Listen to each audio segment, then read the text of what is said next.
The 2018 Kia Stinger GT is a breath of fresh air in the Korean automaker's lineup.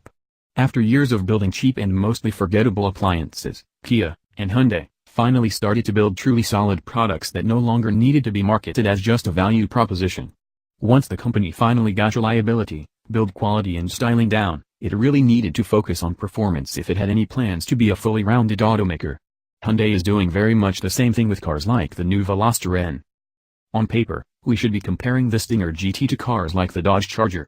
Size, pricing and power are all about the same, but that's not really where we're at. Kia is talking more about cars like the Audi A5, BMW 3 Series and other luxury sedans, and that's how we're seeing it too.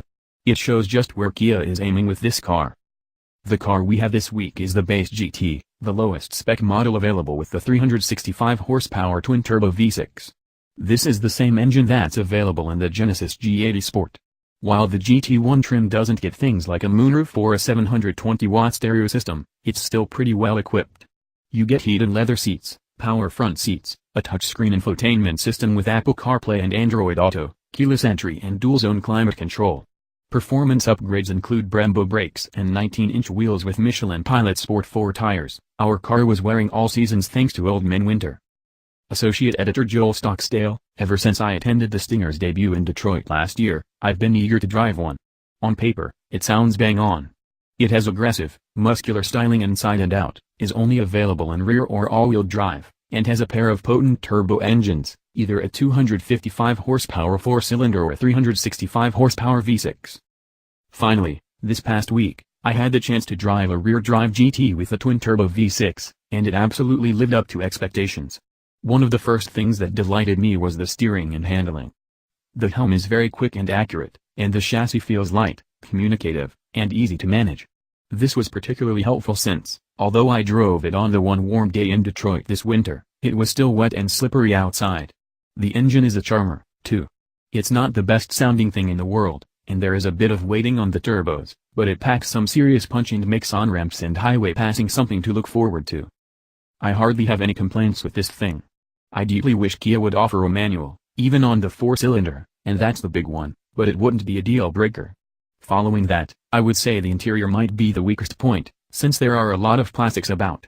But they're attractive and soft touch. If I get really nitpicky, there are sports sedans that might have advantages in any one area such as engine or steering, but the Kia does everything extremely well, and it does so at a price that established competitors can't match. View image on Twitter. View image on Twitter. Joel Stockdale. At GeekyGearhead99. Been waiting a long time to drive the Kia Stinger GT, and I get to on the one warm day in winter. Perfect for learning, it's a blast to drive. 10:18 a.m., Jan 12, 2018.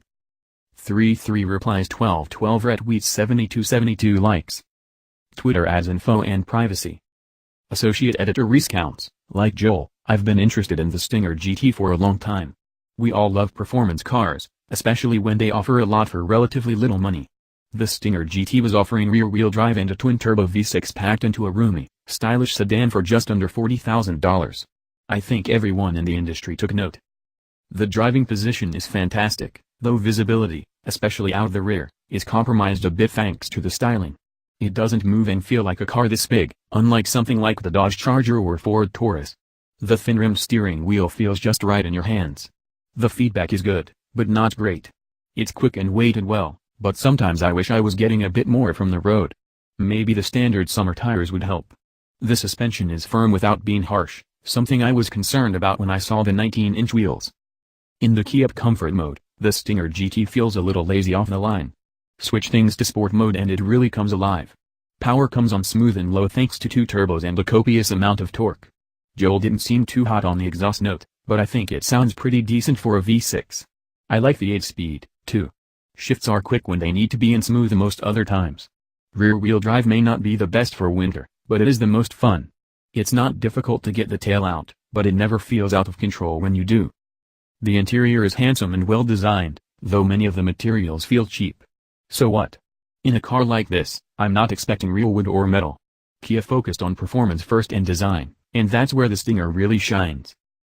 Managing Editor Greg Raza, first impressions from one night in a Stinger. It has an Audi look and feel, as in well put together. Perhaps not fully Audi nice inside, but the cabin is cleanly designed with simple, Easy to use controls. It's a bigger car than its driving impressions suggest, with decent legroom front and back. Driving position is excellent, and as Reese notes, the sloping liftback design limits the view out the back. Interior lighting provides a premium feel, with a thin, glowing accent line across the dashboard. It's a great-looking car. At first glance, you see the Tiger nose and 4 doors, but it bristles with sporty design touches unlike any family sedan. And it looks fabulous in micro blue pearl, one of the perks of stepping up to a GT.